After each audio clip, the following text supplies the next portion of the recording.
Hi guys, welcome to our second session for week 3. Today we're going to go through the announcements and then we're going to demo motion tweens, motion paths, masking, shape tweens, camera motion, and then we'll address any questions that you may have on motions that you need to create. Don't forget, Christy is our learning coach. Her schedule is posted in the announcements. So if you're needing help, you can go in and see her, or you can come in and see me on Thursday from 8 to 11. And on Friday, my time has changed because I have to go to Austin Friday, so I'm going to be in the SSC a little later. I should be there by 7 Mountain Time, and I'll be there till 11 p.m. Mountain Time. Okay, first thing we're going to do is take a look at an animation. I want you guys to watch this and think about the UI in it. Tell me what you think about it.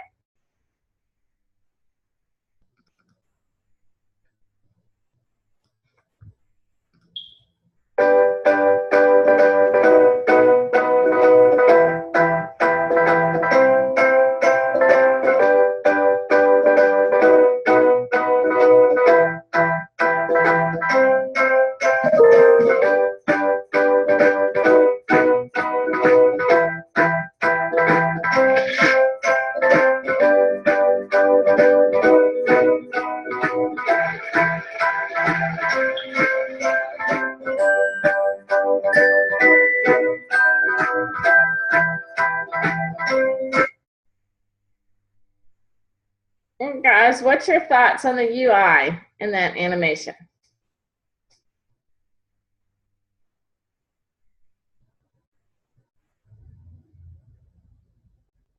Clear, humorous, definitely. It was entertaining. You followed along with it, right? How many of you noticed how simple those graphics were?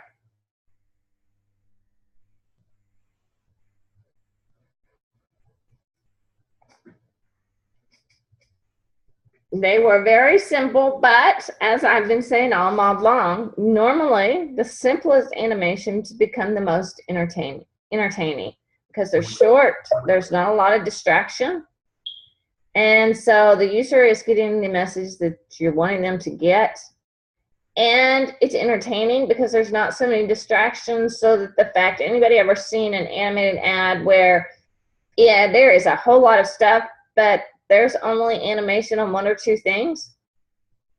It's not quite as entertaining that way because there's too many distractions and this other stuff should be doing stuff, right? While we may not consciously think those things, it's happening in our brain, so we're not paying as much attention as we should be because we're too busy watching the other stuff around it, waiting for something to happen.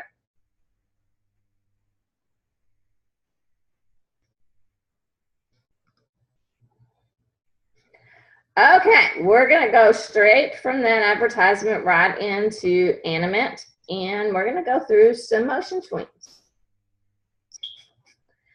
We're going to start with just your simple motion tween,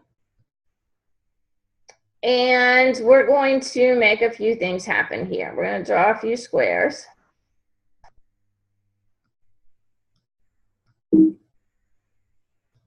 Here, here, here, here, and we'll also make a ball bounce. We'll do that over here.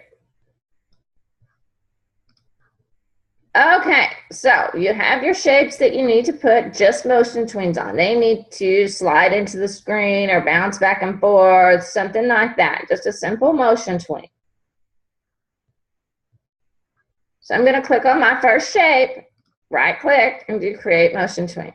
It's going to tell me it needs to be a symbol. I'm going to hit OK. It will automatically make it a symbol. And I'm going to go out of my timeline.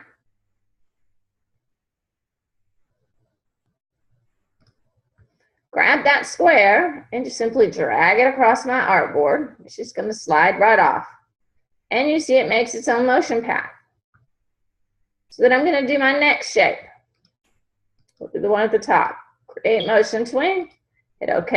And you notice every time I create a motion tween, it's moving an object to a different layer. Because you can't have multiple motion tweens on one layer. So it will automatically make a new layer for you. This one, I'm going to grab it, drag it down to the bottom. And then I have a square over here that needs to be a motion tween. I'm going to drag it to the other side, create its path. And then I have one at the bottom, this one. Create motion tween. And we pull it off to the top. And I have my bouncing ball. We're going to work on that bouncing ball in a second, because the thing I want you to remember is I picked a place in our timeline for each object. They all are in the exact same place, meaning they're all going to move at the same time.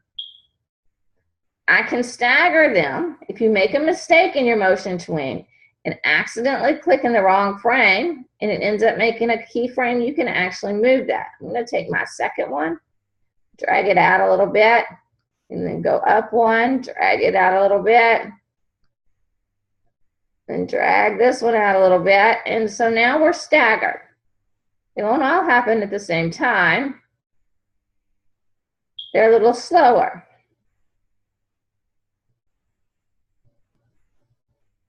And I could stagger them even more by going to the very first keyframe and moving it. Oops, I need to move the whole thing. Moving it here. And then I can take this one,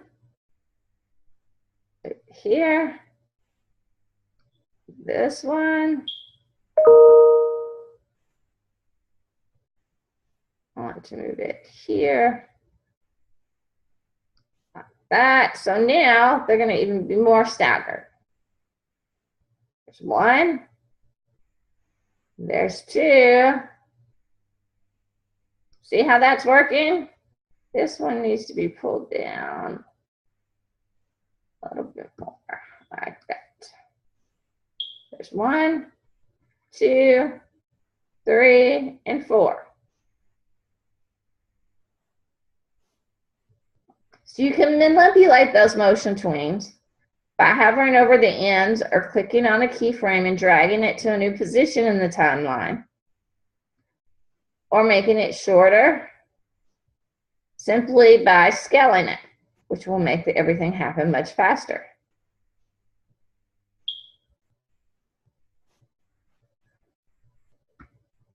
And then we have your ball. I'm going to start it up here. Right click, create motion tween. Here is my motion tween for my ball. So I'm going to go out to, let's say, 24. And drag it down.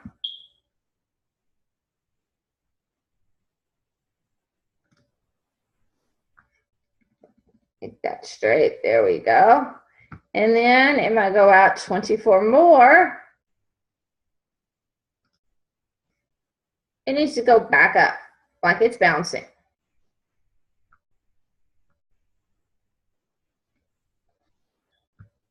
And then drag down.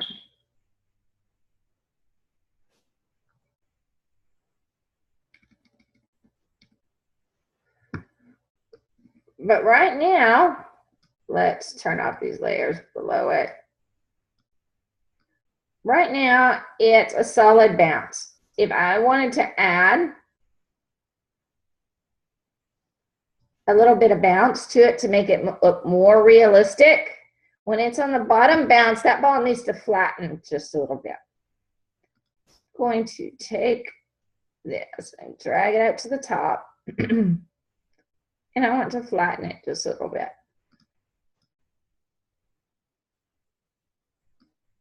I'm going to squish it just a tad and drop it down just a little bit more. And then here, I'm going to stretch it back out so that it's more rounded.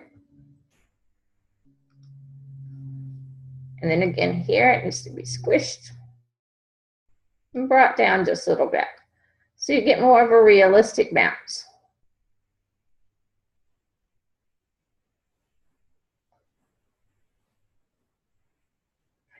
And you could make that more pronounced. We talked about that exaggeration. Making it even smaller, and I'm going to go back just a few frames and insert keyframes all and rescale this so that it's perfectly round so that it doesn't squish until it actually hits the bottom. We're good there. I'm going to insert keyframe all and then go to the end, squish this a little more.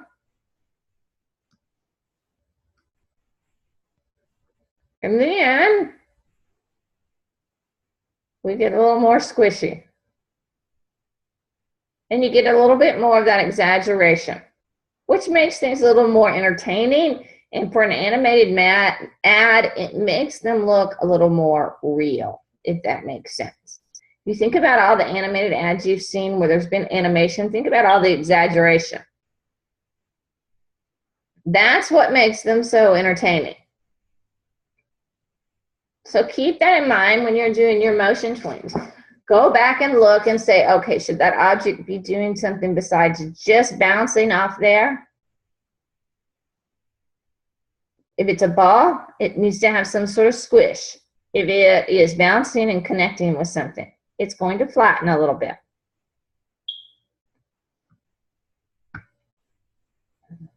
Any questions on the motion tweens? Just the basic motion tweens, like bouncing and moving stuff from right, left, top, and bottom? I think everybody pretty much has that down. You all had some great practice with that already. Let's go through making that motion path one more time, just to make sure everybody has it. And they remember how to do it, because some of you definitely need motion paths. I think what we will do, I'm going to draw a star.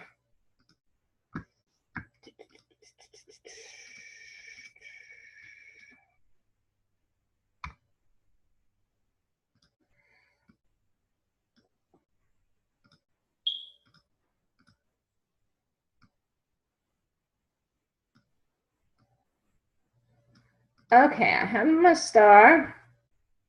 I'm going to make a new layer right on top of that motion path to draw my actual path. I'm going to insert a keyframe so I match.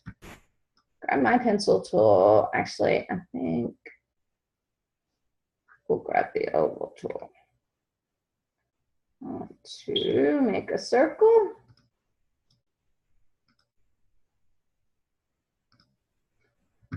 I want just the stroke. Let's make it a little wider so we can all see it really nice and well. And then I'm going to take a transform tool.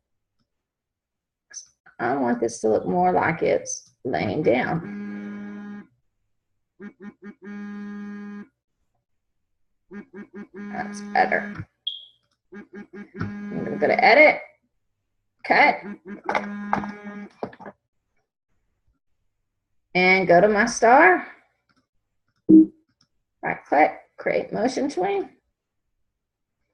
and edit, paste in place. This object you're trying to paste cannot be interpreted as a path, only strokes with 2 endpoints. So that means I need to fix something on my path. I'm going to go back to that path layer, edit, paste in place. And then I'm going to go down here to my eraser. And I'm going to erase that. And basically, I'm breaking it, giving it 2 endpoints, a beginning point and an end point. Now I'm going to cut it, go back to that motion path, edit, paste in place, grab my transform tool, because this star, this little white dot, I want right down here at the tip. Yes, bring it back up here. Oops.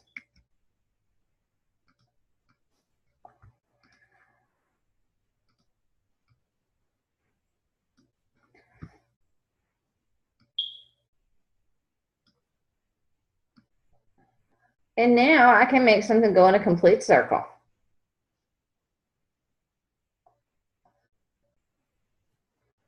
And you can do squares, custom paths. You just have to draw them like we did for the butterfly. And as you know, if you hover over these motion paths, you can manipulate them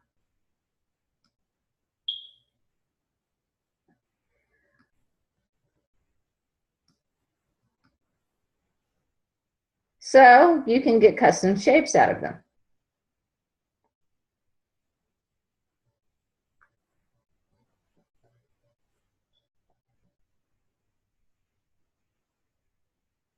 So if you need something to go in some sort of circle, you can do that very easily with a custom path. And then you can manipulate that if you need it to be a little different than a circle, but something similar, or if you need something to go in a square. And just like, let's see if it'll let me delete that motion path. And you can draw your custom motion paths as well to make it do exactly what you want it to do.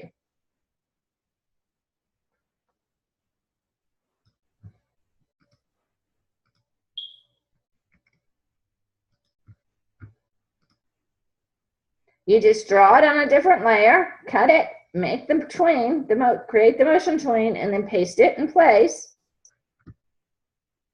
And that becomes your motion path.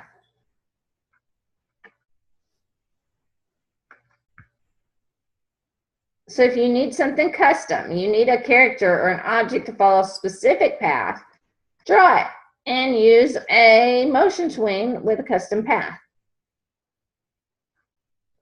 Any questions on creating those paths?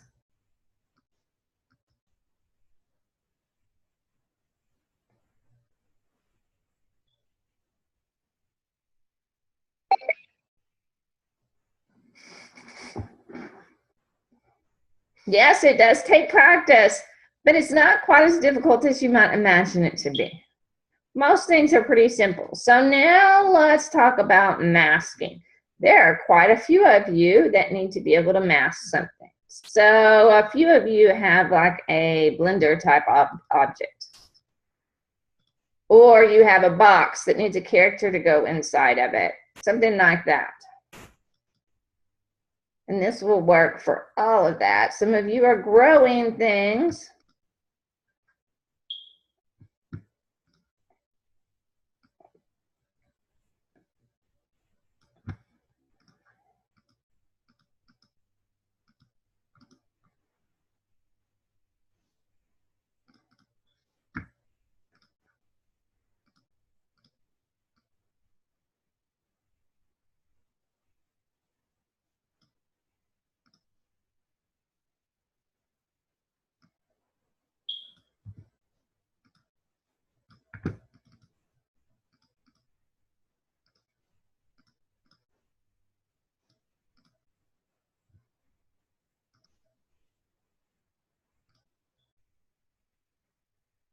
Yes, Corley, you're growing a vine.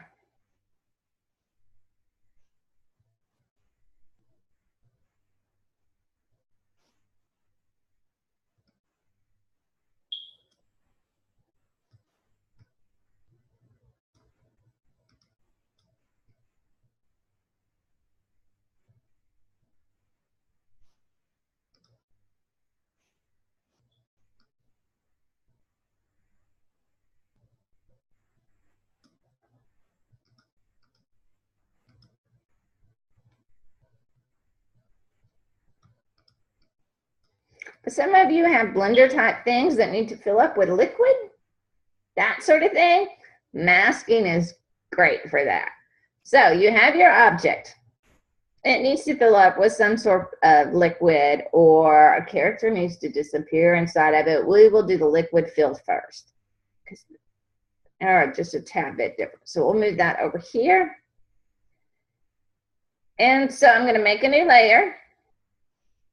I'm going to put my keyframe so it corresponds with the layer I'm working on. And I'm going to grab my square tool, my circle tool, and make the color of liquid. Let's fill it up with some sort of blue liquid. I'm going to grab this Drag it over it, make sure it covers it. Turn my stroke off. It's covered. So I'm going to pull it down here to the bottom and it's out of the way for a second. I'm going to go back to my layer where I have the object that needs to be filled. And I'm going to copy just the section of the glass in the blender. I'm going to copy it, go back to my layer here. Let's see, where are we? It's my circle.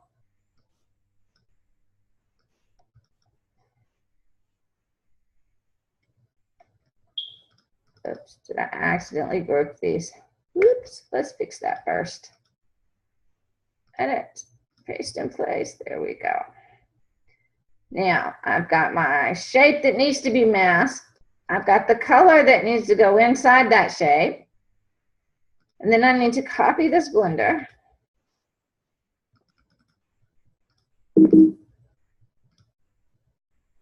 I want just this little piece. Copy it. And one more time, I'm going to make a new layer in that keyframe that corresponds to where I'm working.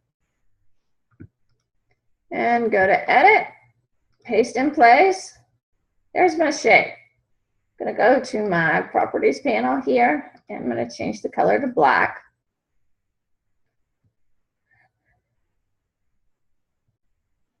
And looks like we are not on the right layer. Well, where's that? Okay. X, you need to go here.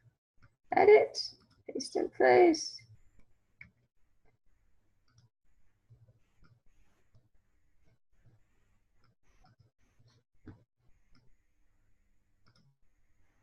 There we go. And on this layer, I'm going to right click and do mask.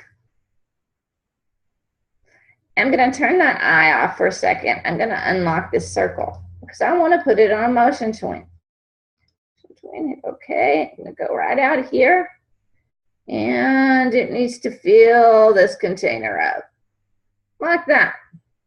Now if I relock that layer, turn back on my mask, let's see what happens.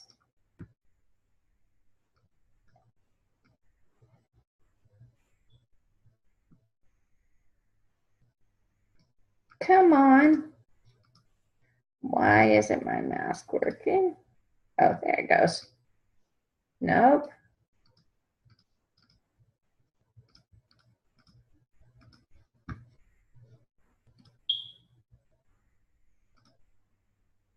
Something is still wrong with this.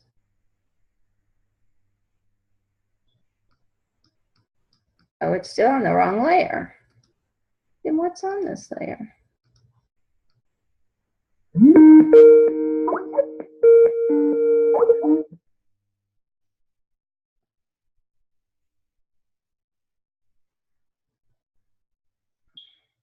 Let's take off the stroke, see if that helps. Come on. Let's try a different color. Sometimes it can be picky. Relock these.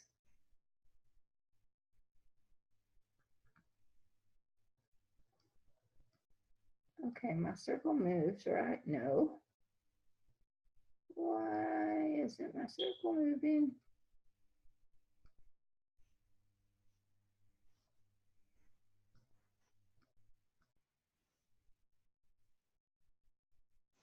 I'm going to release that mask for a second, try and figure out what's going on with my circle.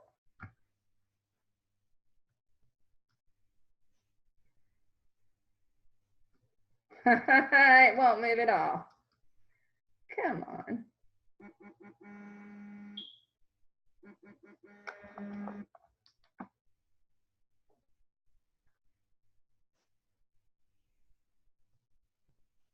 What is going on here? Okay, let's try this again.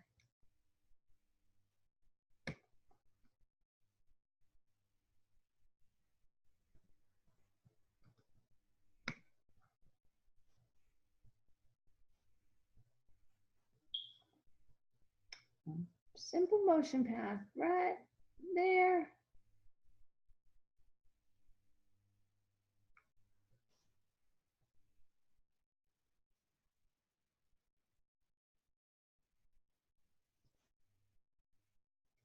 I'm gonna make a new layer. Something is going on there and it's not moving even though I'm moving it. Let's try this again. White circle.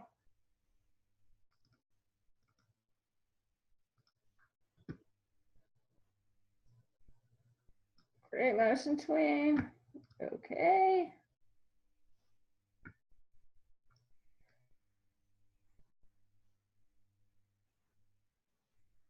Okay, now it's just making me mad.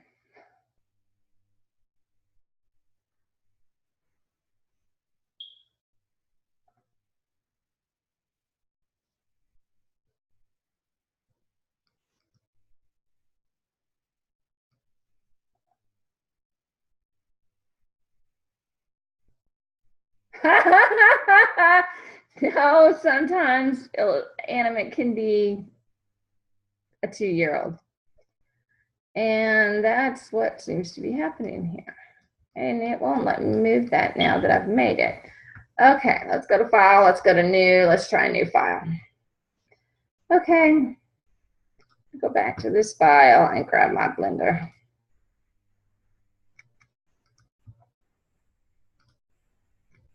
Misty, once we finally do get it together, beginning, since we've had so many things that didn't work, so I could see the process in a full moment. What do you mean? I mean, we have done all of the layers and waited, but it's like when they don't work, I kind of lose track of what again. So as soon as you finish and you get them all to work, can you reiterate step by step what we did? Yes. Yes, good deal. Okay, so I have my blender. And let's make a new layer. This is going to be my liquid.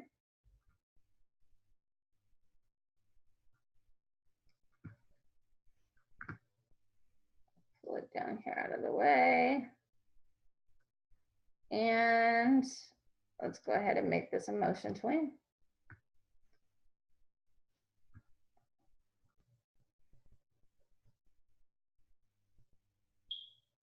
Look at there, it works in this file. Yay. Okay. And then I need my masking layer. I'm gonna go back to my blending layer.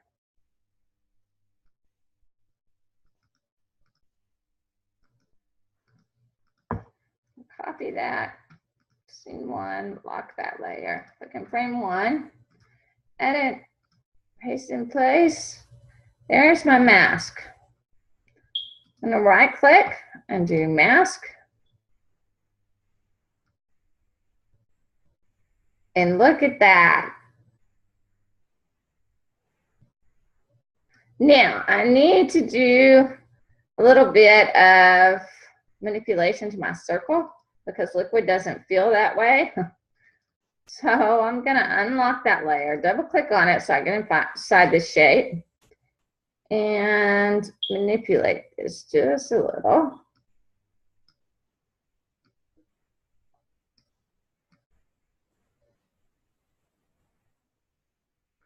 Should be more like that. Back to scene 1. Make sure it still fills up all the way. It doesn't. Double click it again. Make this a little longer.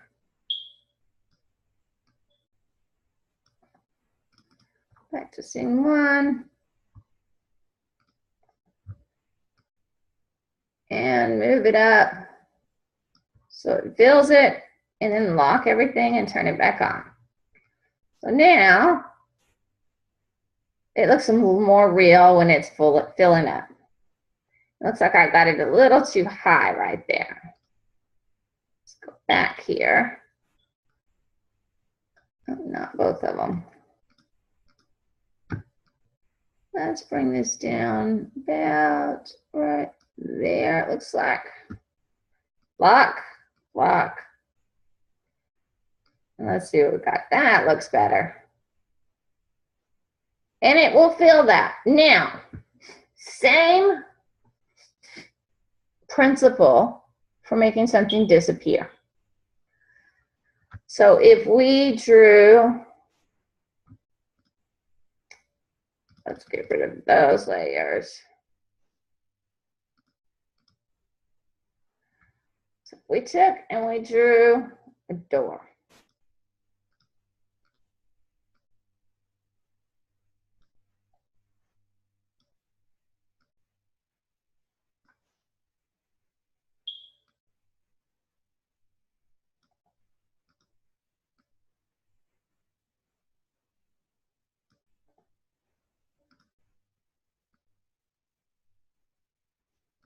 We have a door. Something needs to go through that and disappear. We'll just use a plain circle. The same difference for, say, if you had a character or something that needed to move through a door.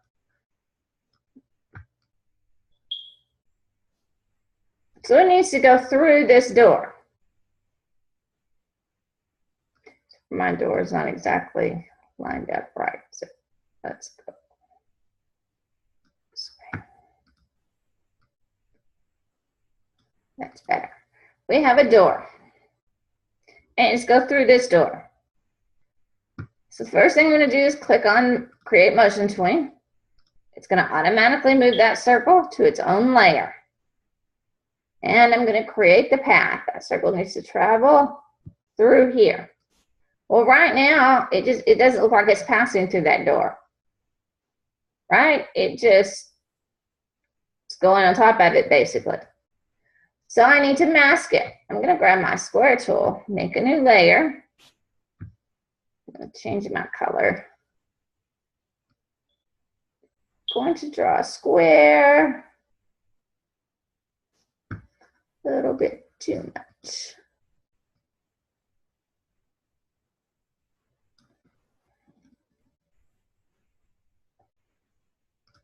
Like that, that covers where I want that ball to be viewable. After it reaches a certain point, you shouldn't be able to see it anymore.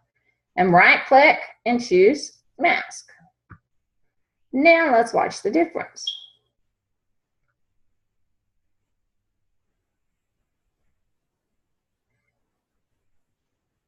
It's all an illusion, but it looks like that ball is disappearing through that door.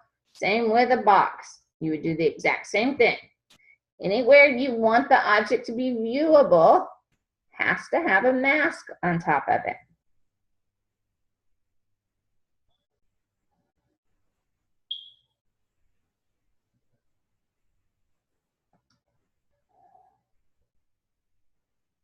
So it would be the same thing of putting a ball in a hoop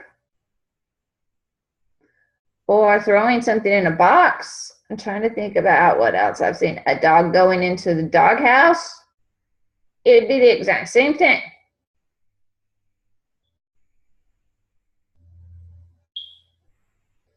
Any questions on masking? And you can use that, Corley, in your case, you can use that to make things grow. Let me draw some vines here. Thank you, because I was trying to figure out how the ball and the vines, I wasn't putting it together. Thank you.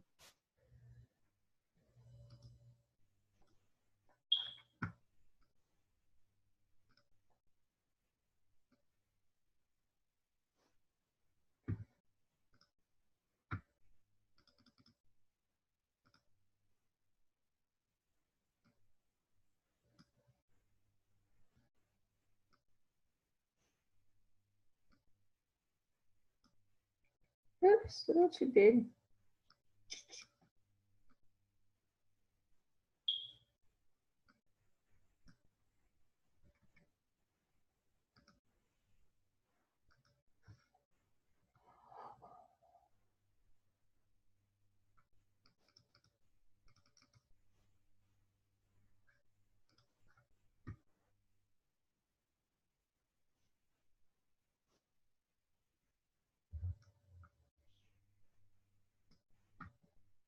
So let's make some things grow. So we have some vines or something similar. We're going to pretend those are vines, okay? And how do I want those to grow? I need to make a new layer. I think I will use a combination of shapes. I'm going to start with a square. Take off that stroke. And I'm going to manipulate this square a little bit, this circle a little bit by adding some anchor points.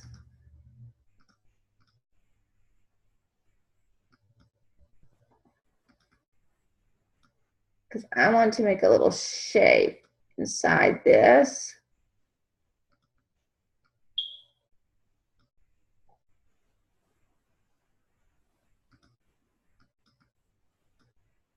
Come on.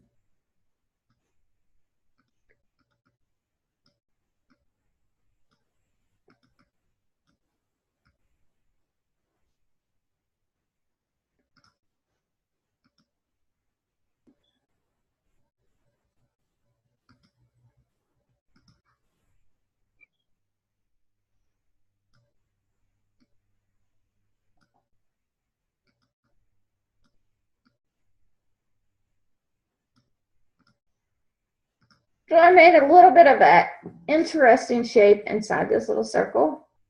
I'm going to bring it over here. And I think I'll start at the bottom. Looks like I need to rotate that just a little bit. We'll start like that. And then I'm going to do another circle.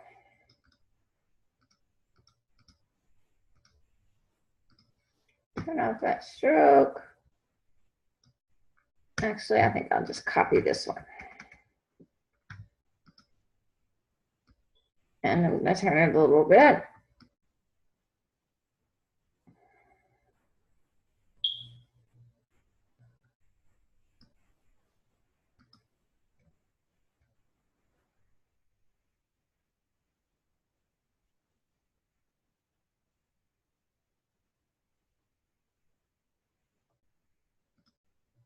I need this one to come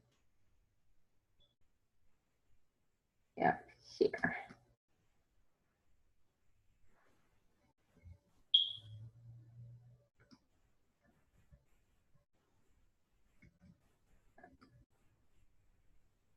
This one needs to be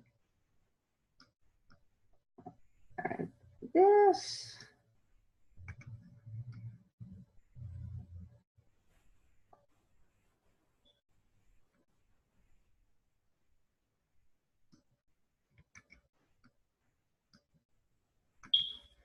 And I'm just going to cover it.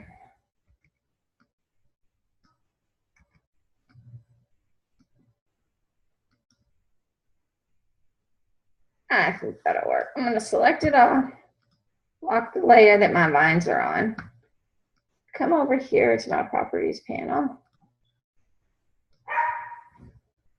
and I'm going to expand it so they connect together and then turn it back into one shape.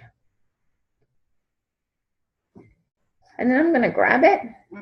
I'm going to drag it off here to the top.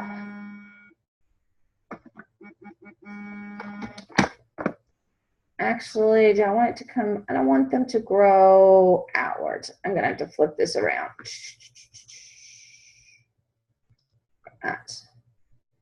Drag this down here. And I'm going to make this a motion path. Grab it. Do, do, do, do.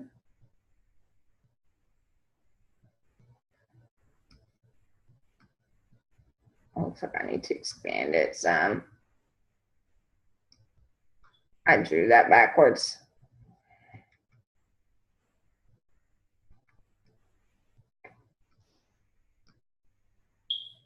Come up. Expand.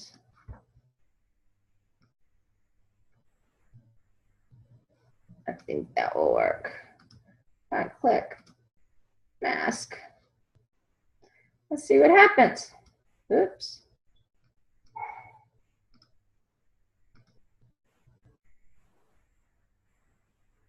See how that works? Yeah, so those round things, were those masking balls or something? I'm not sure. I don't. Yes, I drew the mask. This right here was just, let's see if we can go back and see it. This shape that I drew, those circles, I just kind of come up with a shape that would look interesting. Then you have to kind of use your imagination there based on your vines are a little different shape than mine.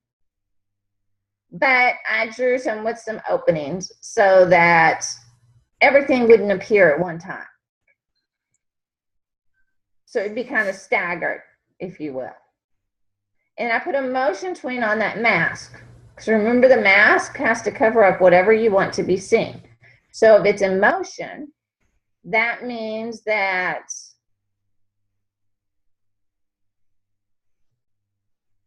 when it comes up,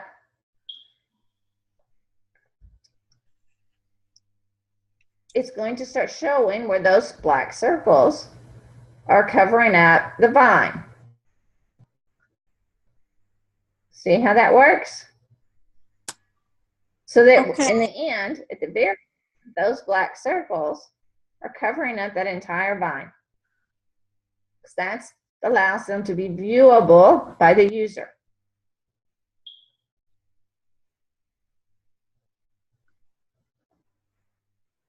So so is it my understanding? So then I need to make a masking at the beginning. Well, I'll probably have to get with you, but okay. So we make a masking space so that as the masking moves, then it shows the vine. Is that my understanding?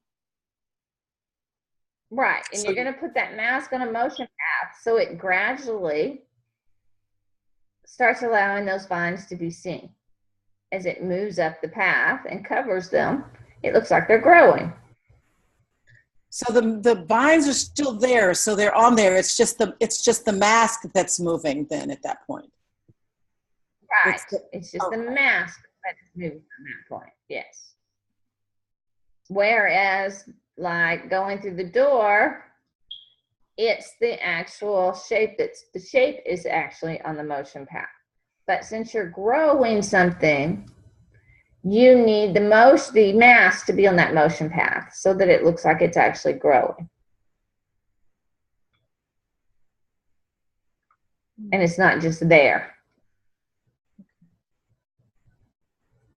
Make sense? It makes sense. I'm trying to figure out in my brain the logistics because for me, just for me, the vine grows, one vine grows, and then the grind grows off of that, and then off of that. So I'll have to see how you have to do that. You may have to split your vine up into a couple of layers and do a mask for each one. So that this one grows, and then you make a keyframe, make a new mask, and that one grows, and so forth. Okay. All right. Okay. That sounds probably what I'm going to have to do. Whereas this one, it all kind of grew together. Even though it has pieces that connect and go off of it, it grew together. I didn't split it up. I just made my mask an odd shape so that things didn't automatically appear all together. So the reality is when this first came up, the only piece that shown at first was this little bit right here. Because this is open, it's not masked because there's no color there. And then when I kept going, some of this started to show, but there were still pieces missing. So you may try just simply doing something like that, coming up with a custom shape to go over it so that it doesn't all grow at the same time, but it's still all on one layer. And that simply you do that by just making holes in places. so that it skips portion and shows portions, and then as it keeps going, that other portion shows up, so then it looks like it's growing off that piece. Make sense? Makes sense.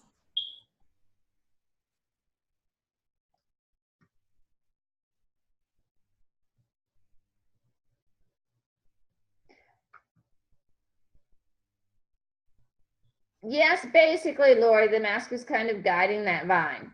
It is, that mask itself is determining which part of the vine is showing.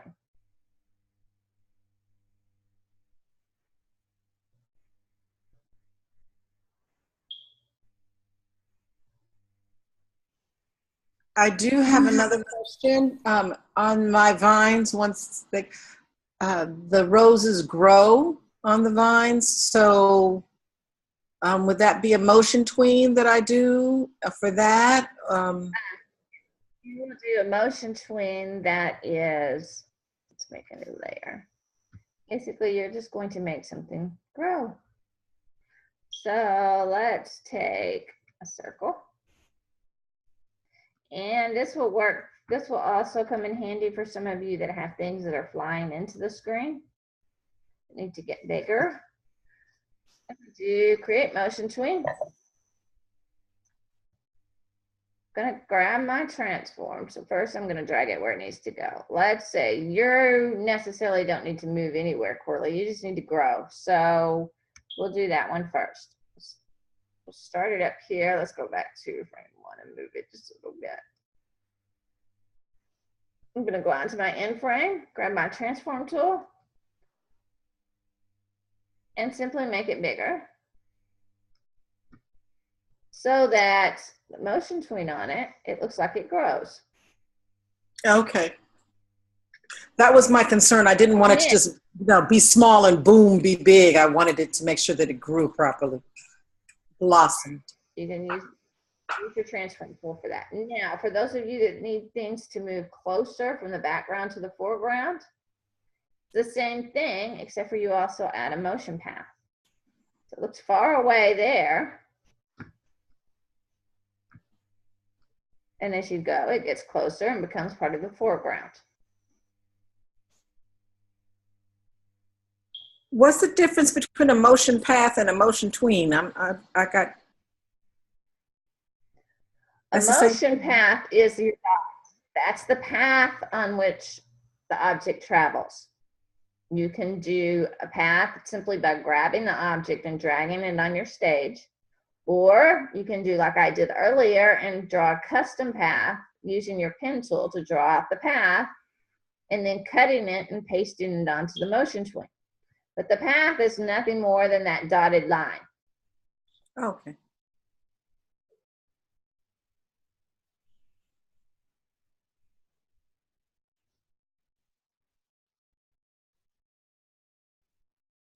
Thank you. You're welcome. Okay. What's left after the masking? We have our shape tween. Make a new layer. Now we talked about the shape tween once or twice before. I'm trying to think of a storyboard where you guys are going to need that, if there actually is one. I can't remember for sure, so we are going to go over it. So I'm going to take my name first.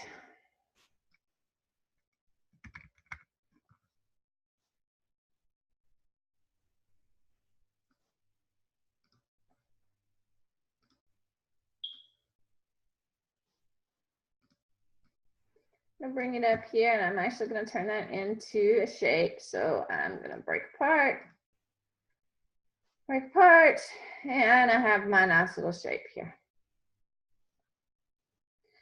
And we're going to draw a star again.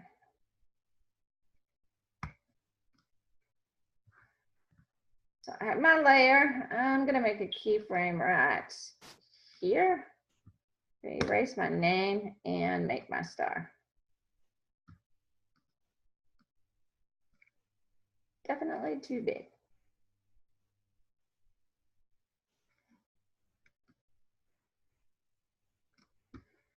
And I'm going to pull it down here to the bottom. So if I go back to my name right click and do create shape tween. Watch what happens.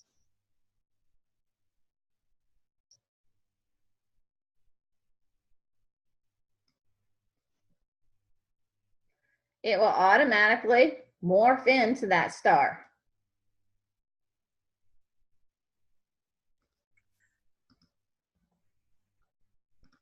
Or I could do it backwards. Let's take this one off and put it here.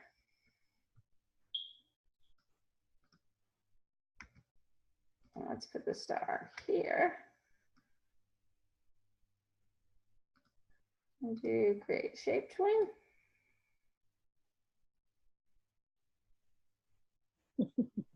It's a simple way to morph things from one thing to another if you need something like that to happen. This shape tween comes in real handy, especially when you're making animated infographics. It comes in really handy for those because you do a lot of that where you need something to change into something else or that sort of thing. And so the morphing works really well.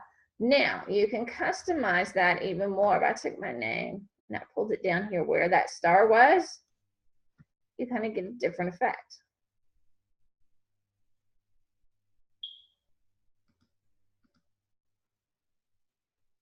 See how that works? Mm-hmm. So basically create a motion path where that star slides across the screen and becomes the name, or you set them on top of each other and they just morph into one another.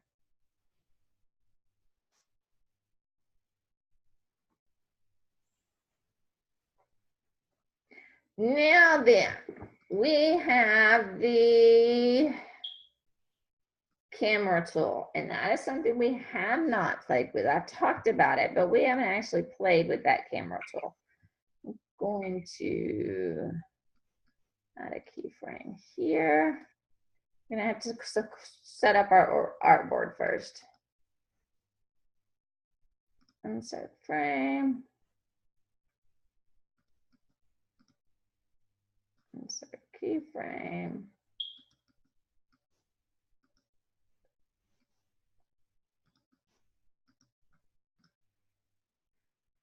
Okay, so in the first part, I'm just going to draw a few shapes.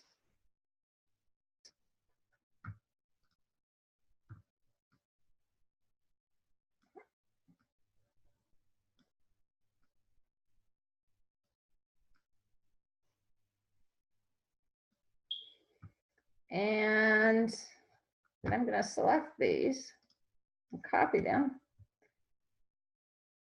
So I want to paste them here, edit, paste in place. I'm going to paste them here, edit, paste in place. But in this section, I'm going to add some other shapes. Oops, I still want these to be red. Deselect, there we go.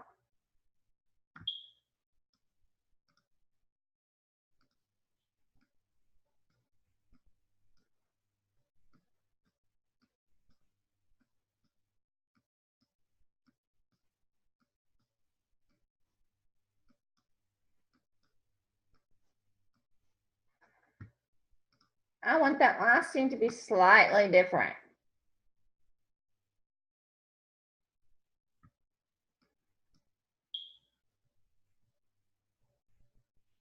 Lori, I will be in the Student Success Center on Thursday from 8 to 11 p.m. Mountain Time, and on Friday from about 7 p.m. Mountain Time to 11 p.m. Mountain Time. Okay, so now let's play with our camera tool. If I go down to the bottom of my layers panel and I click that camera, it automatically creates a camera layer. And you can see all these places. I need to do a few things because I need this camera to actually move. So I'm going to go about halfway here and I'm going to insert a keyframe. And I'm going to insert a keyframe here. Oops. And insert a keyframe there. And I want to insert a keyframe just before the end of this one. So I'm going to go back. First, it's going to play. The camera's not going to do anything. When we get to the second keyframe, though, I want the camera to zoom in. I'm going to do create motion tween. And then I'm going to grab this little slider. And I need to start zooming in. And I'm going to take my star here and align it because I want it to cover the whole artboard. I need to zoom in some more. There we go. It's red. Oops. I forgot to move my slider. You see what happened there, guys? Let's go back and undo that. Let's try this again. I need to go to the end. This is where I want it to zoom in. Zoom, zoom, zoom, zoom. I'm just dragging across my artboard to move that star so it covers the entire frame. So if I go here, we're back there. I need this to be, so I'm going to drag this down. Well, the reality is I need to insert keyframe here. I want this to be zoomed in too. So I'm going to have to zoom this set in.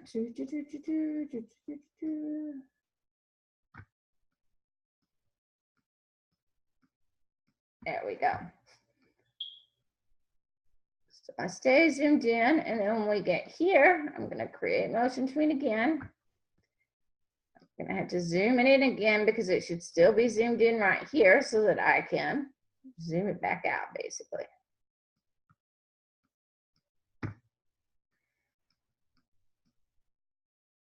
There we go.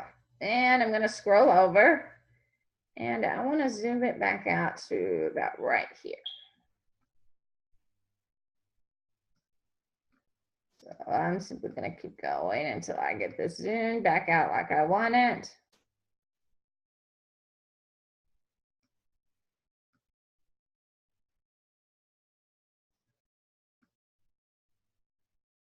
There we go.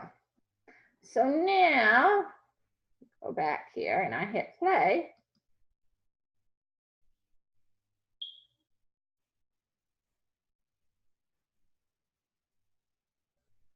See how that works? You get a little animation with that camera tool.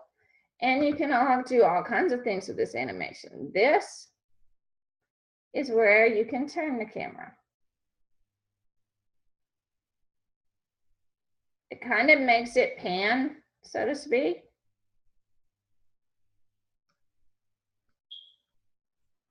Or you can 90-degree angle it by simply twisting everything around, like that. Now let's see what happens.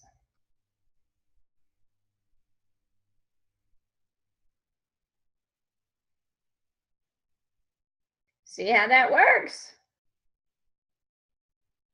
That camera tool can come in quite handy with adding little extras to your animation.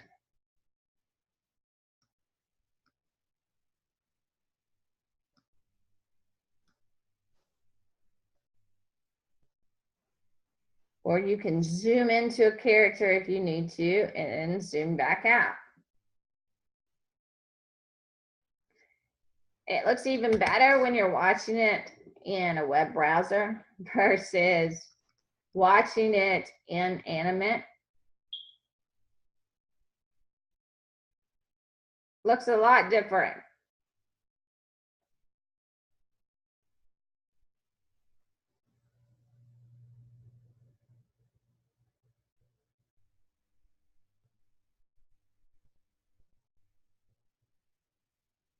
So don't be afraid to play with that camera tool. If you need something to zoom in, or Corley, in your case, you have a few places where we've talked about you're going to use that camera, because you do exactly what I demonstrated here, which is zooming into an object so it covers the artboard, and then zooming out so it changes to something different.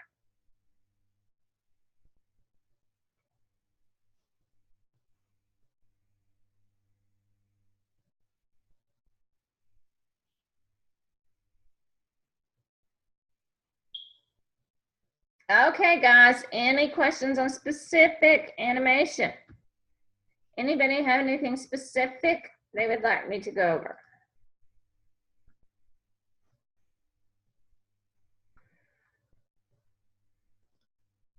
And just a note, when you unclick that camera tool, the layer will disappear. That does not mean it's gone. It is actually still there. But when you unclick that camera, it turns it off. I have a question. Uh-huh. Okay, on my animation, I have that one screen where the flower parts are pouring out of the water bucket. Do you have something that would resemble like something pouring out? You want it to pour out, yes. So well, you're pouring water from, where's the water coming from? From that water bucket for a flowering garden? Oh, that's right. That's right. That's right. Okay. So let's say you've got your little water bucket. Needs a little spout.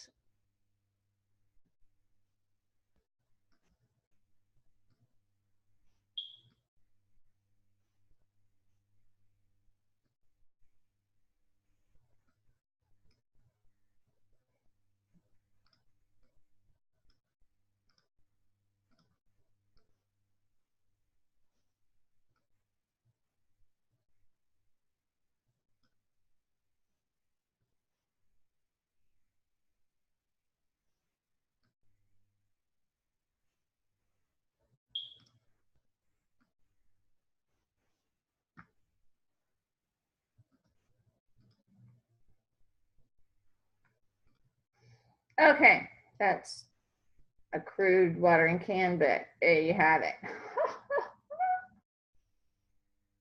Close enough. So I'm going to grab this. The first thing I'm going to do is make it a symbol. So it's all together.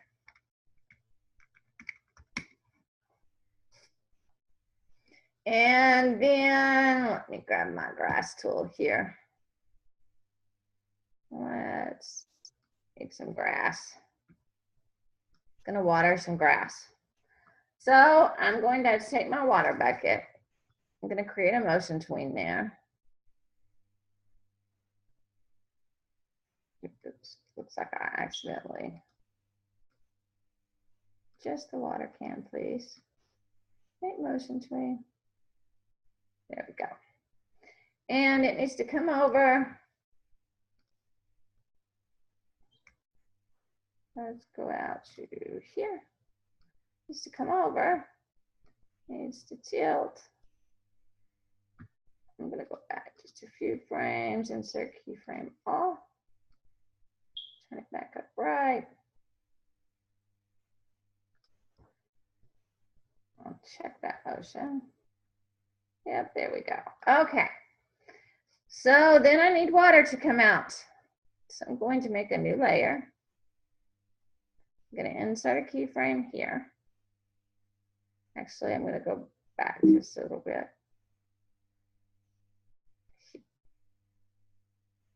Insert keyframe. This is where my water needs to start coming out. So we're just going to make some water.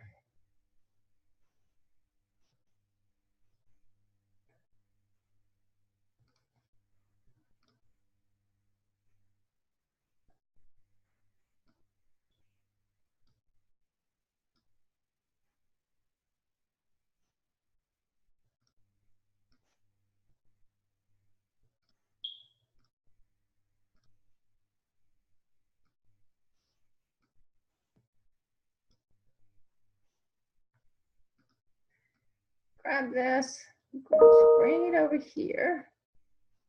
Transform tool, smaller, rotate it here, create motion tween, okay. And this bucket turns to its final destination right there. So I want to make sure this matches it.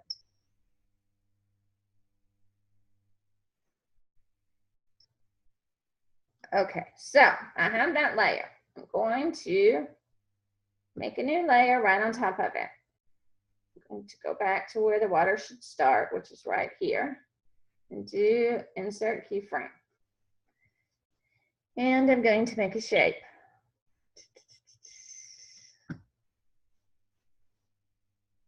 Turn off that stroke.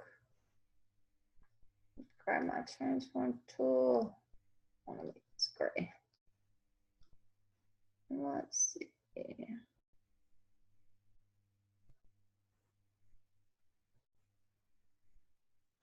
I think that will work. Okay, so right here it should start pouring. So I want to see just a little bit of that water.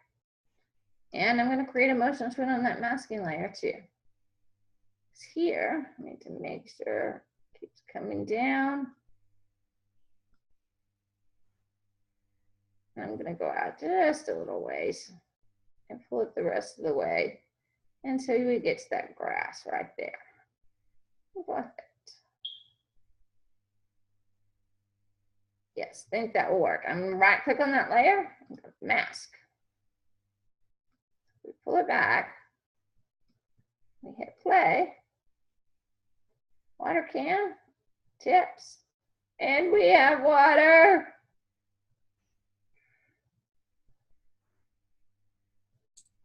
That's pretty cool.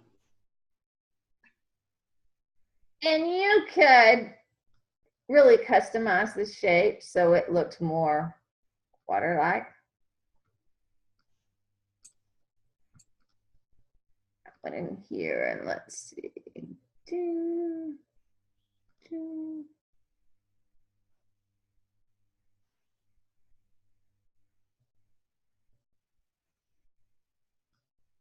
I can actually replace this with my pencil. Make this a little bit bigger.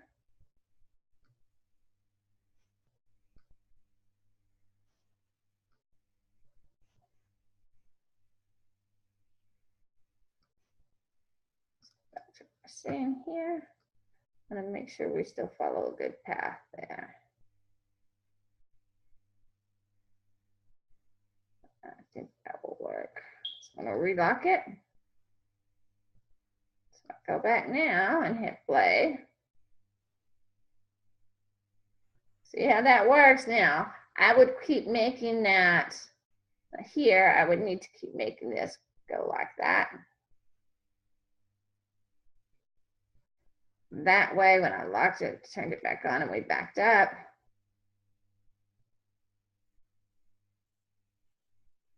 See how that works?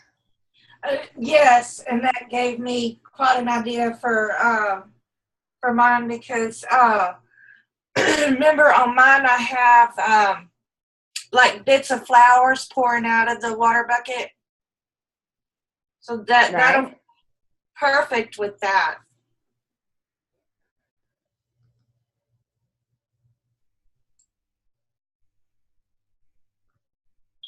You just kind of have to customize it exactly the way you need it, but it's the same principle. And you can put motion twins on both pieces, the piece that's being masked and the mask itself, so that you can customize it and make it work the way you need it to. Awesome, thanks. You're welcome. Anybody else, guys? How do you get this off the screen? How come it's still on the screen? This line and this right here. That line? Yeah. That's just the motion. That's just the motion path from the water, the bucket, and the mask. So it's not going to disappear. It is going to disappear? Yeah, we would see all the motion paths. If I click off the layer, it'll go away. But as long as it has a motion path on it, it's going to show that line.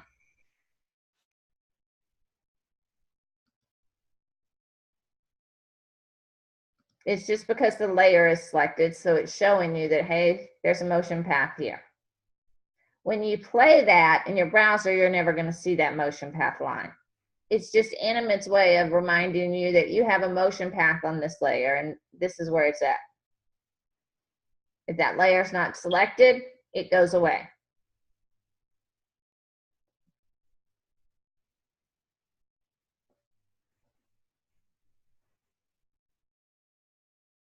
It's kind of like InDesign, you know, when you're not, everything's outlined in blue. No matter what it is, there's a blue box. And even when you don't have it selected, there's a blue box. But it's just InDesign's way of showing you that, hey, you have a text box here, or an image, a placeholder box here, or whatever. Animate's kind of the same way.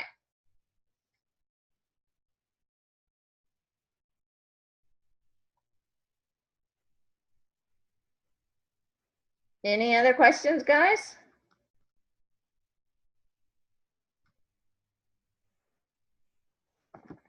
It's not now that we have the questions, Misty. It's when we get by ourselves and it doesn't work.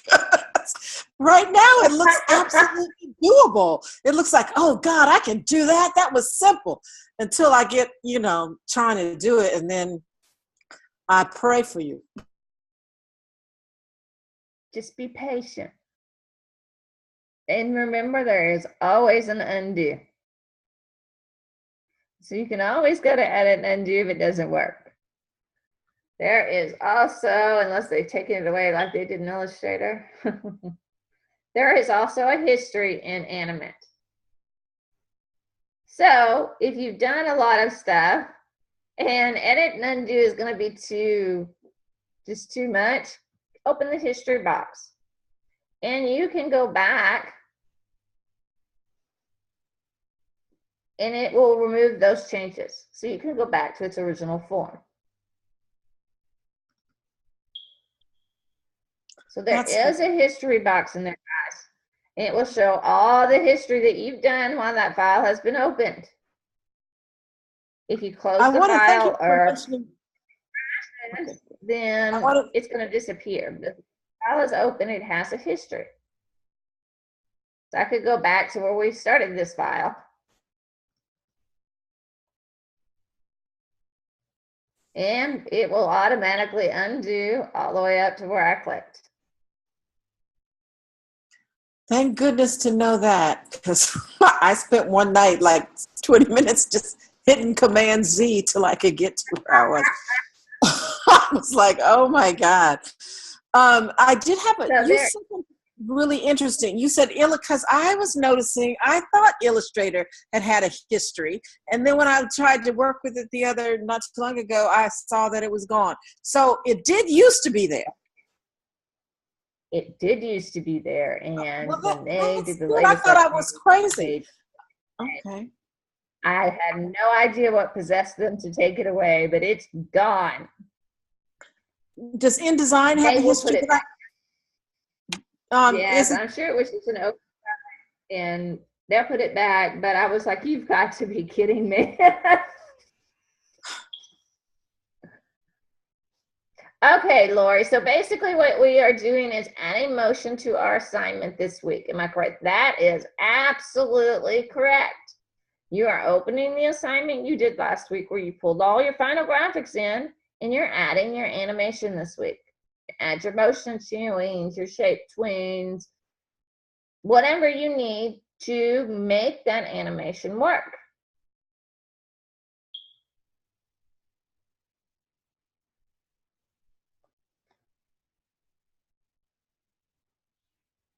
And you're just going to go scene by scene. So you're going to start with your layer named Scene 1. Add the motion to that layer that you need.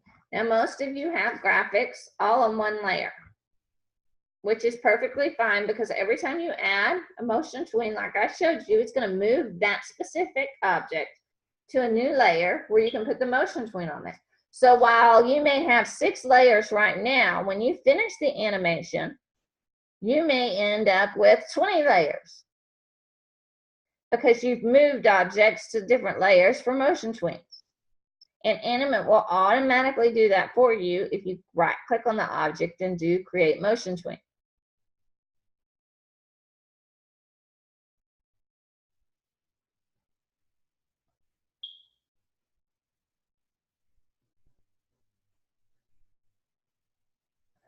Raven, you can simply copy and paste into Animate, or you can move things into your Creative Cloud library in Illustrator and then pull them out of your Creative Cloud library in Animate onto the stage.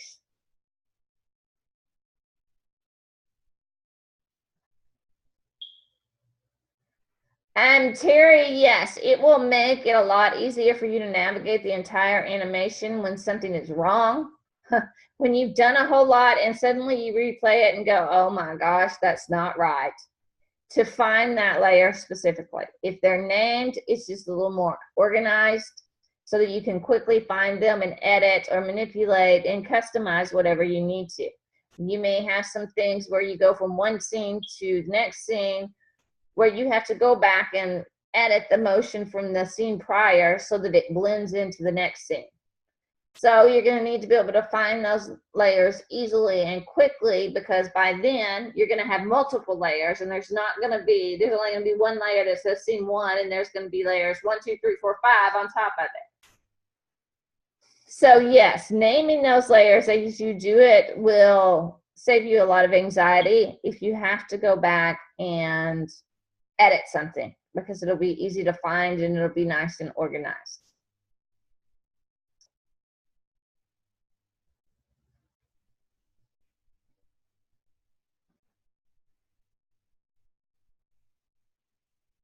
Yeah, yes, Lori, and you don't have to try to remember. Exactly.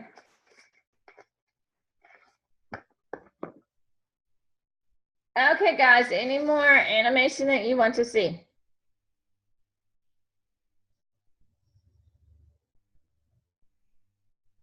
I might want to go over because the pan thing again, because at the end of mine, you know, you've got the static, you know, roses are, and then you have Happy Mother's Day. But then it has, the last one has all the information with the order button. And I was thinking maybe I might want to roll over the order button. Does that make sense? Do you know what I'm saying? Misty? You want to be able to roll over that button and do something? Well, I just thought maybe to pan over it at the end, you know, like have it sit there and then have something that the pan kind of shows order now bigger or something like that. Well, you could zoom into it using your camera. Yeah, I was talking about the camera tool, so just kind of zoom in and not pan necessarily. Yes. And what we didn't go over that some of you are going to need, though, let's do that now. Some of you have some things that need to fade in and fade out.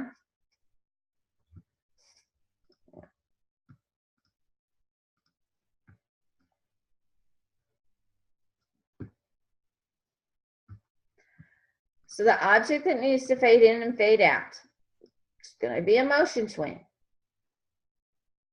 Just like that. So I want it to fade out here.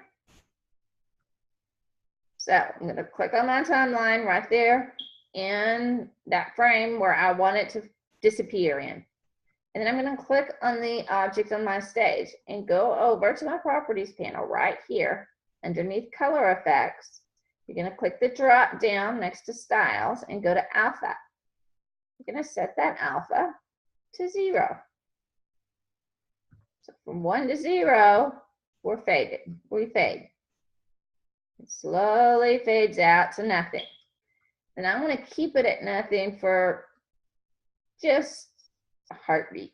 So I'm going to go out to frame 50, click on it, make sure that alpha is set to 0 still. I'm going to insert a keyframe, and I'm going to choose all. But then from frame 50 to frame 80, I want it to fade back in and be visible. So I'm just going to turn the alpha up to 100. If we go back to frame 1 and we hit play,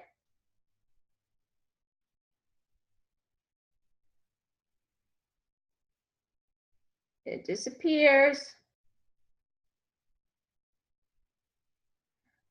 stays that way, and then it comes back.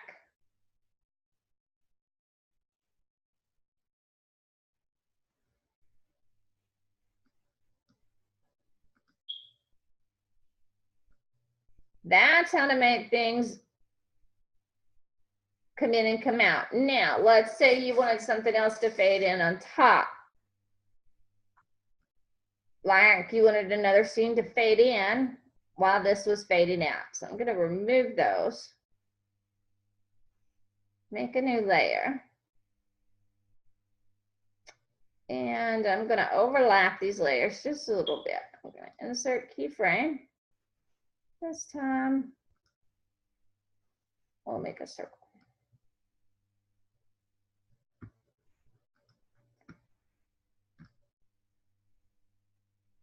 And I'm going to create motion tween. And I'm going to come out just to where that square completely disappears. And come over to my color effects, go to alpha, and make sure it says 100 there. Insert keyframe off. Go back to where it starts because it should be invisible right there. I'm going to turn it down. If I hit play, our square starts to disappear.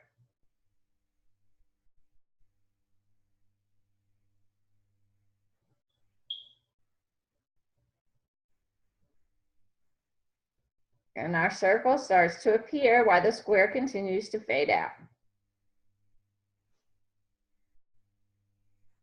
That's how you do the fade in, fade out motion. And you can either overlap them or you can have a blank space for, you know, that heartbeat before the other one starts fading in. Or you can overlap them so that one's fading out while the other's fading in. Totally up to you on how you do that. It kind of depends on what it is, that sort of thing, on how it looks. So you may have to play with it and figure out which one is best.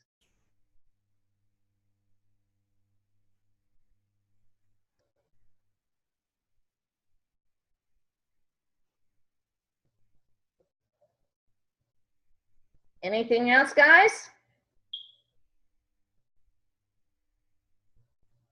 Good.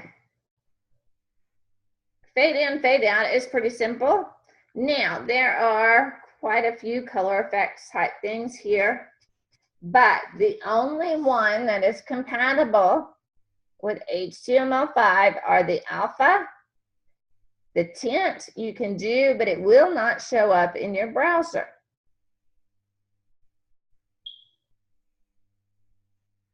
So keep that in mind. HTML5 and tint, JavaScript doesn't have a clue what tint is, and so there's no way to actually program that in there. So when you actually export it as an HTML, the tint will not work, but the alpha will, because that's simple transparency.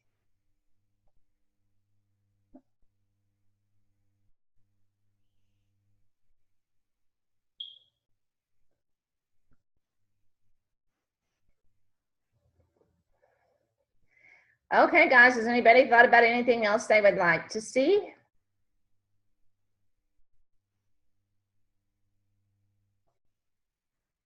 I was hoping you were saying in the tint, like if I started off with a soft pink and I wanted to make it more of a rose red or something like that, would that be how I would do it with the tint? But then you're saying it doesn't really work in the browser? Does it work in the browser? So you can't use that tint option in Animate if you plan on exporting as an HTML5. If you're just making a video and you plan on exporting as a SWF and turning that into an MP4, an MP4, then yes, you can use that tint. But if you plan on it being seen on the web, the tint effect does not work, because JavaScript cannot interpret tint, but it can interpret transparency. And there's all kinds of things in there, and not everything you do may be seen on the web as an HTML, as in code. They may want you to do it as a movie. and they're just going to implant that into their website. And in that case, you can do things like the brightness, where you change things from light to dark, or the tint, where you can change the color.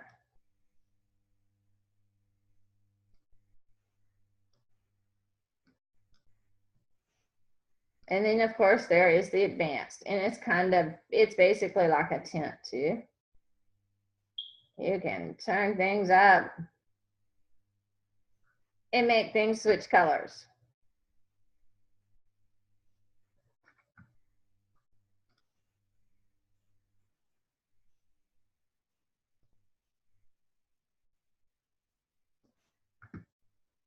And it acts like a motion tween.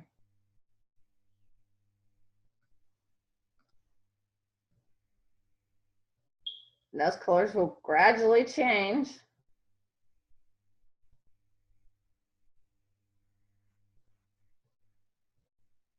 Just like it has to be on a motion tween layer. It is a motion tween, but those can be used to gradually change something to a different color or something like that.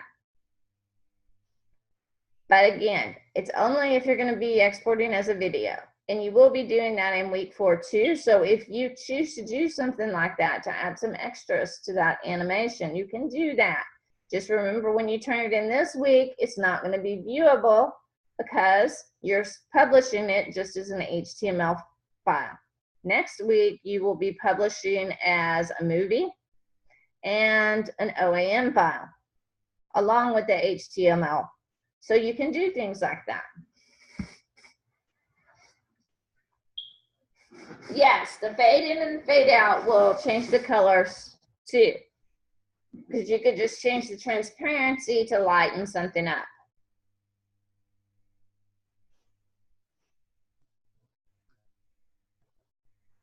And just make it a shade lighter. So it's not exactly transparent, but it's a lighter color so that it gradually got darker. That sort of thing.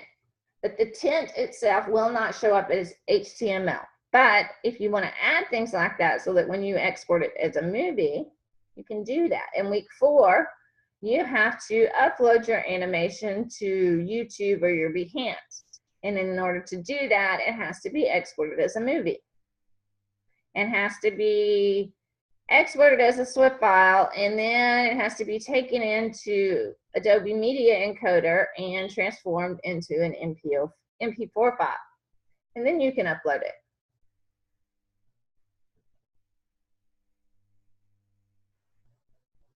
Yes, Belinda, going from like pink to red, you could definitely use the transparency there.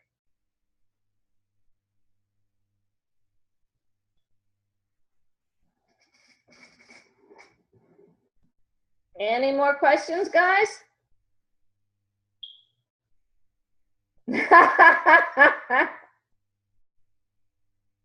I don't.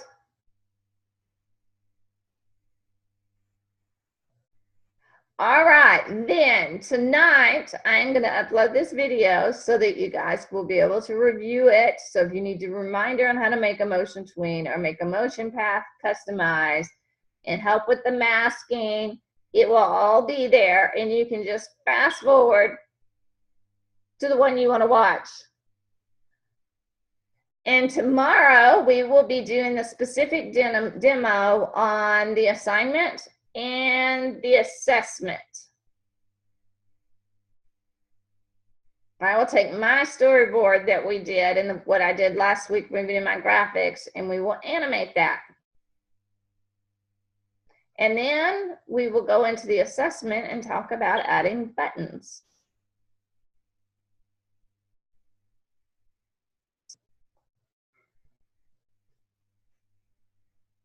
If you need help, stick around. If you don't, then you are free to go, and I will see you guys tomorrow at 2 p.m. Mountain Time.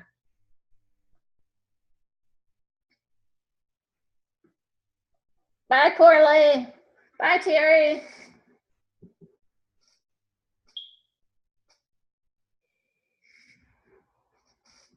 Bye, Belinda.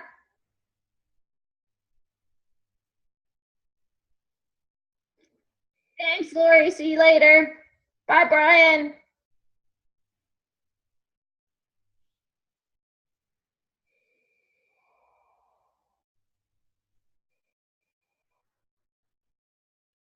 Bye, Brian.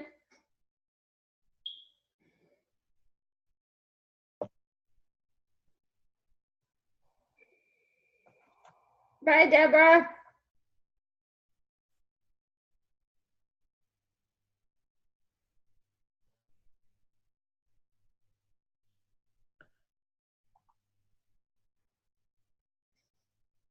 Okay, Raven, what are you needing help with?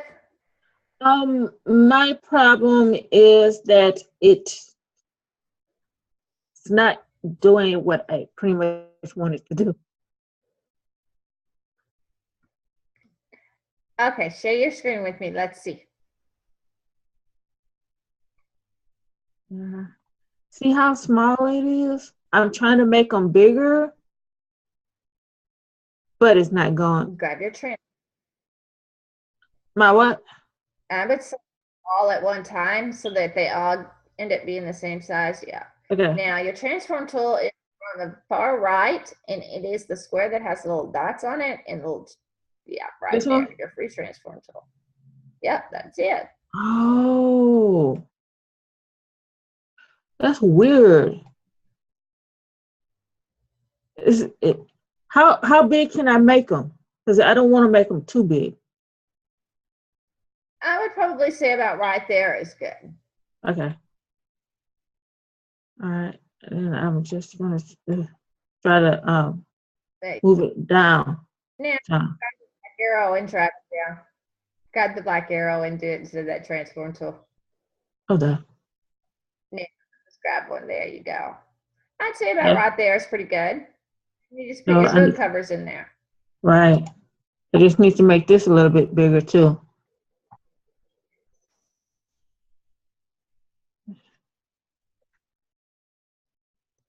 Let me move that.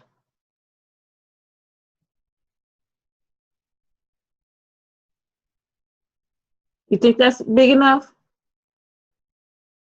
Nope, there you go. Okay, now now my other problem is see how it's on a new layer and not the one I wanted on? Yeah, I see that. So go up and cut it. I'll show you how you did that. I'll show you what happened. And select everything on that page. Go to edit, go to cut. Edit, cut. And then go down to scene 1. Go to edit, paste in place. There you go. Now move it around in that artboard where you want it. There you go, like that. Now then, let's do your next scene so I can show you what you need to do to keep that from happening. That's what I was trying to tell you. Right. Because I'm going to have to redo the girl, but. Yeah, for now, you can just copy her, and I'll show you how to copy her. Edit, copy. Yes, that's fine. And go to animate and go to edit, go to paste, go to scene 2 first. Find your scene 2 keyframe. Where's scene 2 supposed to start? Right here. There you go.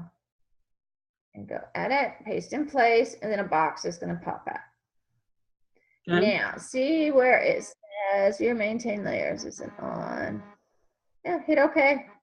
You're going to, and there she is over there in the far corner. Just grab her, drag her up there. That puts her on that layer. How did you bring in your other stuff? Did you do that from your Creative Cloud?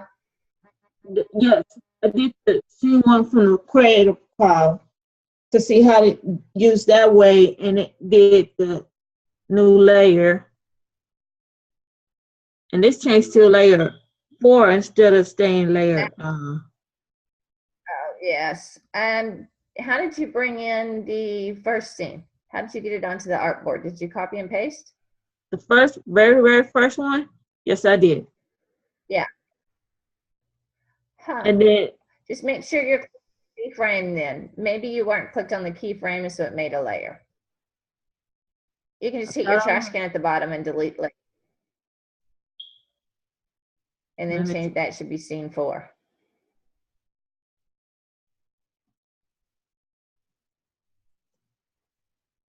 Okay. So before you paste, make sure you clicked in the frame where you want to paste it, and it should paste right into that frame. I actually did click the frame, and it still didn't do it. But it worked on this one. It gave you a scene. It's on scene 2 where it's supposed to be. Right. I guess because I changed it to the way you've seen it. Anyways, how can I make her in here where I have to worry about making her in here? No, you can make her an illustrator. No, but I just She's want. fine. So she's fine like this? Yeah, she's fine. I thought she looked really cool. She's missing hands. I would make her bigger. I think she looks really cool. I probably.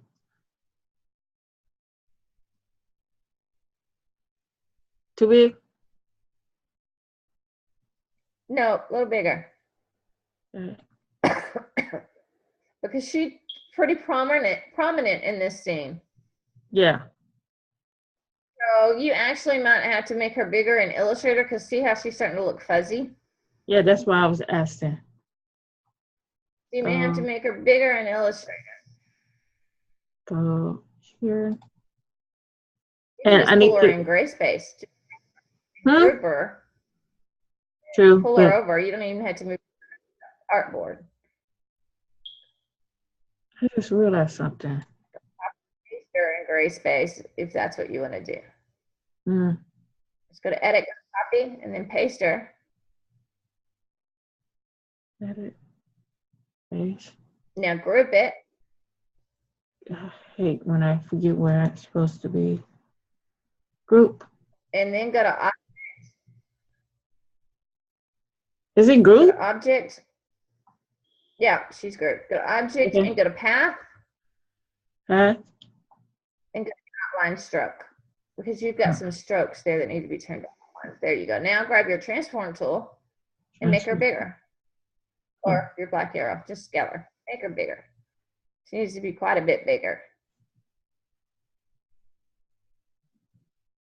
And then copy her. I think I need to give her hands and eyes and a mouth. And if you want, that's fine. You can manipulate her, but once you've made her bigger, then copy and paste her back into animate. Just make sure you click in the right keyframe. Good. Copy.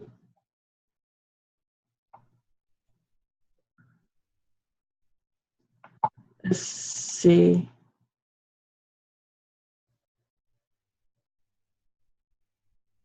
And go out to the top where it says 100%. At the very top of your screen, go up to where it says 100%. Go to show all. There she is. Yeah, that's a good size for her. Yeah, it is. And then you can go up to where it says 66% now and do fit in window, and it'll zoom back in. Okay. There you go. So make her eyes and her hands. Ma'am? You can add her eyes and hands in here if you want, or you can do those in Illustrator and just recopy and paste her in here. How do I do it in here? Same way you do it in Illustrator? Yeah, if it's easier for you to draw them in Illustrator, then do it in Illustrator.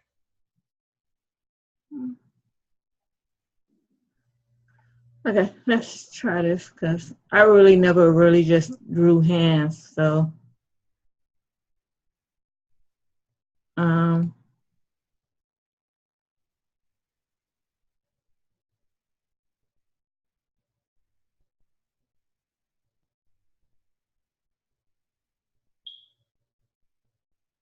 think I'm doing this right. All of my characters always get muffin hands. That's what I'm trying to do, but Here you go.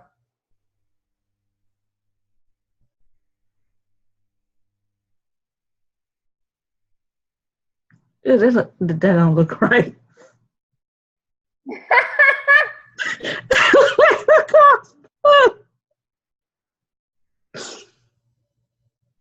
It looks like a cow's foot. What you do is just give her a circle hand, you know, like an oval, and put it behind the circle sleeve so it's just sticking out.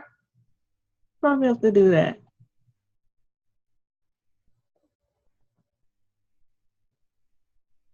Okay.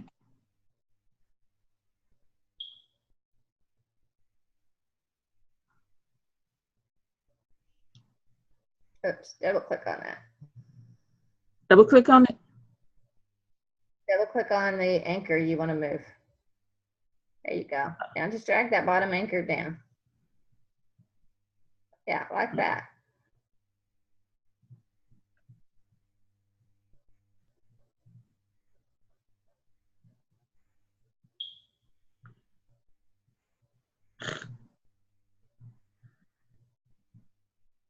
That works better.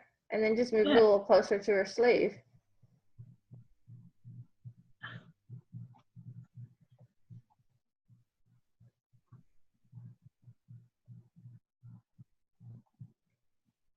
I can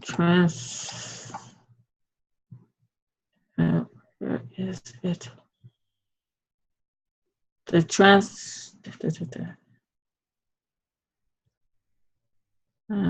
reflect here, copy. There you go.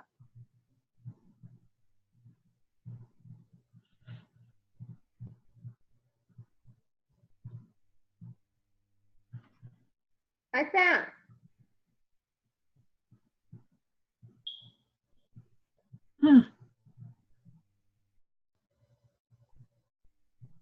That works really good. It does. Now let's do eyes.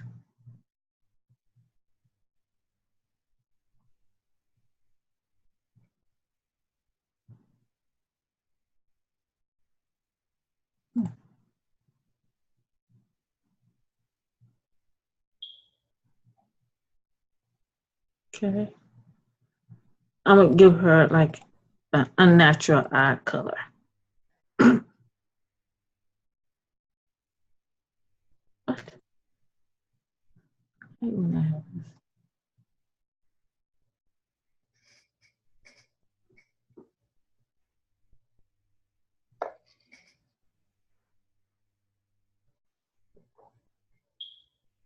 Yeah.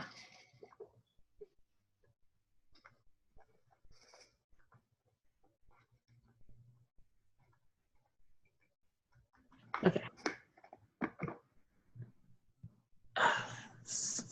To make another one of these.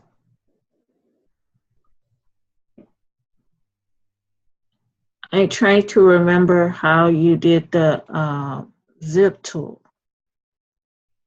Was that in here that you did it? The which tool? The zip When tool. I made the eye. Yeah. Talking about. Here it you is. need to make a circle for you. Use the zigzag I did. and go to preview. Yeah.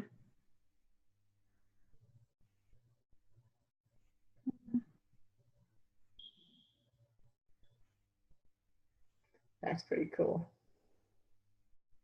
Turn the size cool. down just a little bit.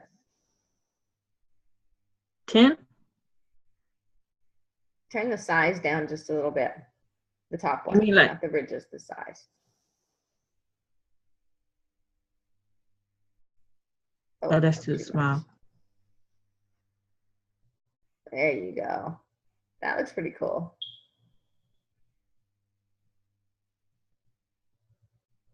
I need to change the color. Like a lighter or a darker color. I would probably go lighter. It's like, Probably a little lighter. There you go.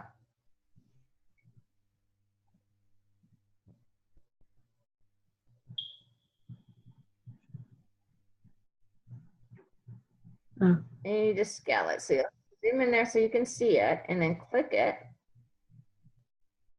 and go to Object and Expand. Go to Object and go to Expand first. Object.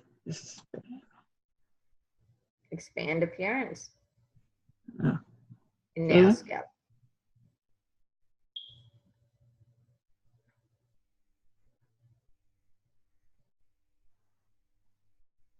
Almost.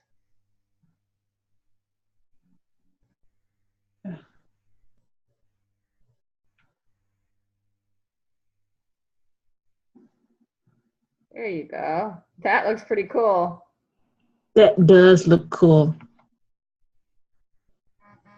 And I was even trying to get that type of thing. I'm gonna do probably one more.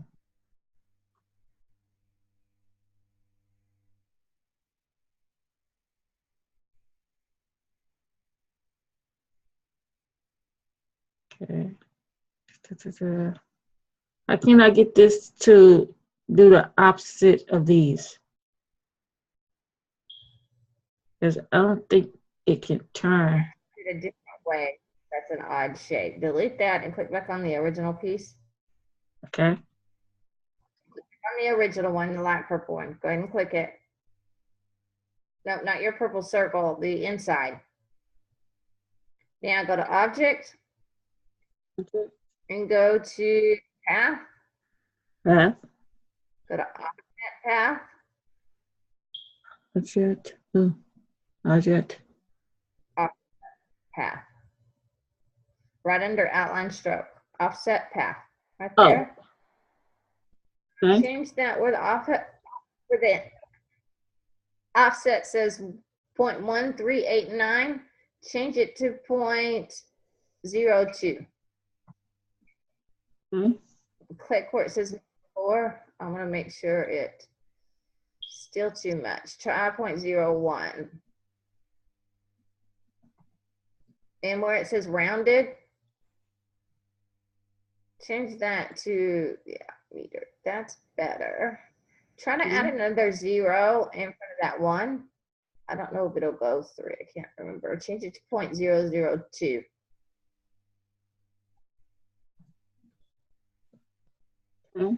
Try 4.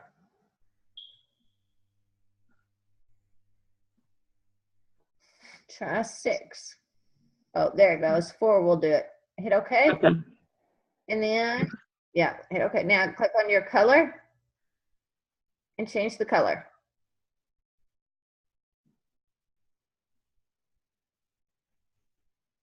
Let's go back. Wait, you think that go? Yeah. Now deselect. Now you see you got it on there, but I think that pink's not. You're going to have to zoom in some more so you can select just the pink one now. Yeah, because that pink's not good. Yeah, select the pink piece and change it to darker. Yeah, now zoom out. Let's see it.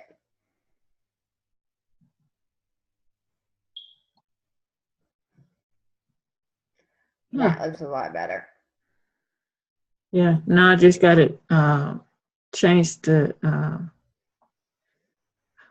no, I can keep that eye. I'm tripping.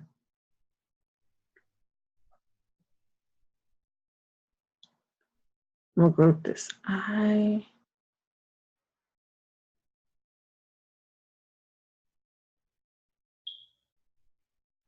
And edit.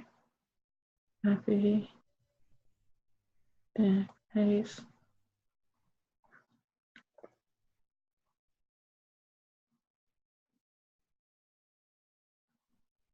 There you go. That is hilarious. I She's might pretty cool. want to draw some legs. That's fine, or you could just change the color of her clothes. No, So I mean, that on one of them, I actually want her to pace backwards and forward. On this scene right here, like she's pacing backwards and forward. That's what I want to do on this one. you want to make her do what? Walk backwards and forward. You know, pace. Oh, yeah, then you'd have to draw that. Right. And scene 3, I'm gonna have to draw. No, I probably can use the legs from scene 2 for scene 3, because she's gonna be jumping up and down when she has the book in hand. I mean the package in hand. Well, yeah, you're just going to use a motion tween on that and make her bounce up and down. Right. I probably should have put a couch in there for scene 4. I'm just thinking about all these things now. So, you know how to do a couch?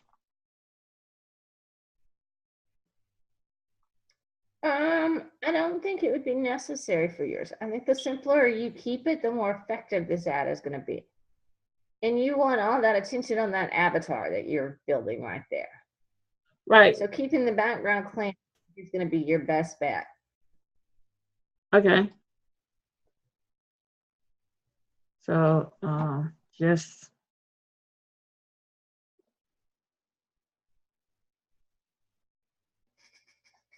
okay. One thing. Delete. Paste. Paste. Yeah, she looks cool. She does. Well, I'm gonna do the legs before I start doing this week's. I just gotta do this thing and this thing. So I have another question. You think I should fade the books out to her, like right here? Yes, that's what I would do. Okay. So basically what you're going to do is add a few more frames, like go out to frame 135 and insert frame on scene 1. You're going to want to overlap those a little bit, I think. Yeah, 135.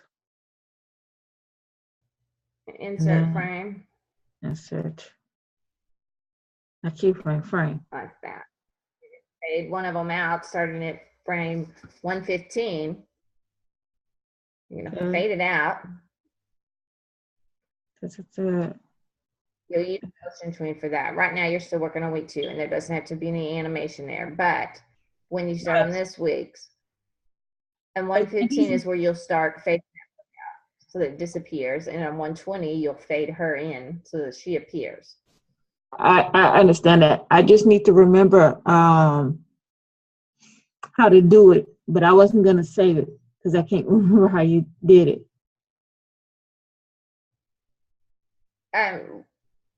Well, first you need to get all your book covers on there. Okay. That's right. Book cover. So you need to get all of that done, and then we'll work on the animation. Okay. So for now, for this week, just keep scenes. Get all your graphics in there so you can get that turned in. Okay. So let me it's okay if that's fine. Because I know what you intend to do there. I'm just gonna. So now you need to get together and then get scene 4 together.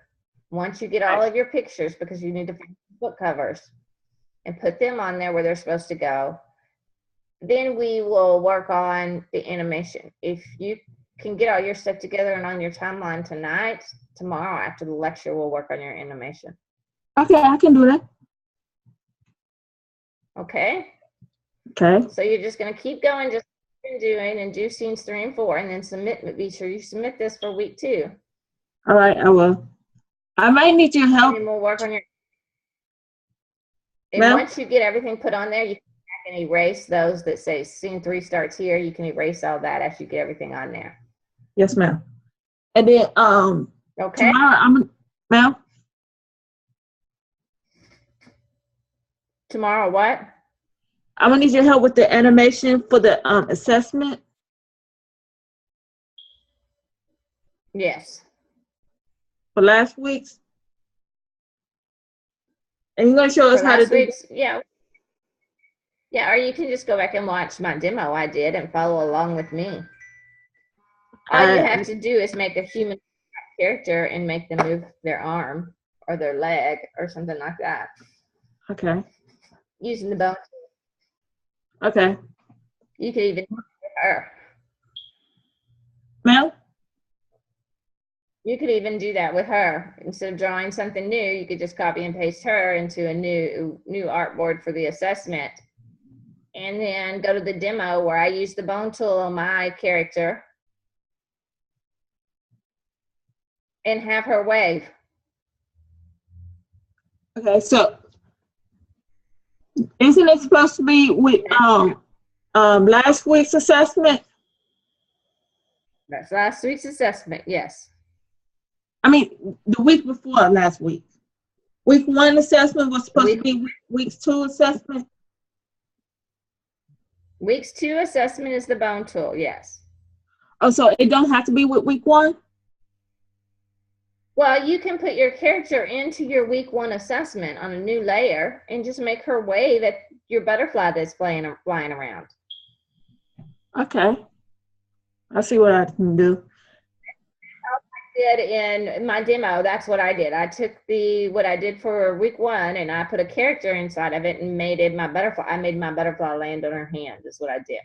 But all she has to do is wave at the butterfly. Okay.